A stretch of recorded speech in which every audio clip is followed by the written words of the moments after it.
காலையிலே என்ன செய்ய போகிறோன்னு பார்த்தீங்கன்னா, பிள்ளைங்களுக்கு மதியானத்துக்கு லஞ்சுக்கு தான் நான் இப்போ சாப்பாடு செய்கிறேன். பாருங்கள், இப்போ தேங்காய் சாதம் செய்ய போகிறேன். இப்போ எண்ணெய் சட்டி வச்சுட்டேன். கொஞ்சோண்டு பட்டை மிளகா போட்டுக்கேன். ஒரு 2 பட்டை மிளகா,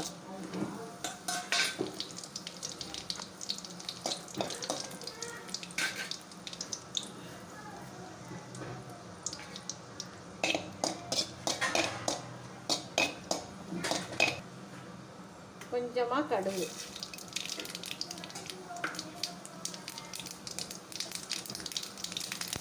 ஒரு ஸ்பூன் அளவுக்கு உளுத்தம்பருப்பு. உளுத்தம்பருப்பு கொஞ்சம் தாராளமாக போட்டுக்கப்போ தான் நல்லா வாசமாக நல்லாயிருக்கும்.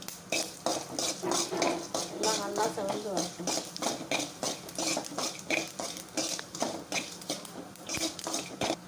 ரெண்டு கொத்து கருவேப்பிலை,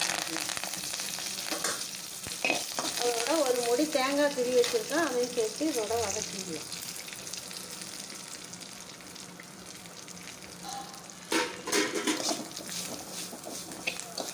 நல்லா வதக்கிக்கணும். தேங்காயை நல்லா ட்ரையாக வதக்கிட்டு இப்போ நான் அதுக்கப்புறம் என்ன பண்ணுறேன்னு காமிக்கிறேன்.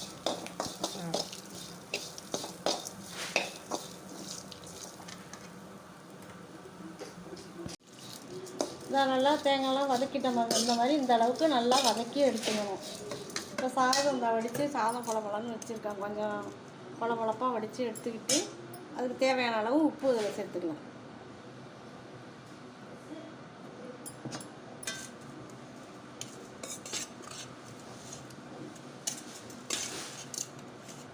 அவ்வளோதான். இப்போ இந்த வதக்கி வச்சுருக்க தேங்காயை இதோட சேர்த்துக்கணும்.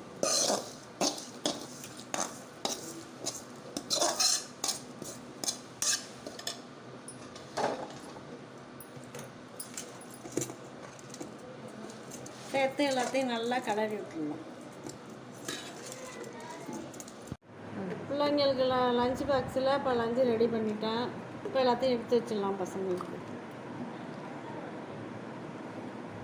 தொட்டுக்க வந்து உருளைக்கிழங்கு வறுவலும் தேங்காய் சாதமும். நீங்கள்லாம் இது மாதிரி தான் செஞ்சு கொடுப்பீங்களா? எல்லாமே கமெண்ட்டில் சொல்லுங்கள்.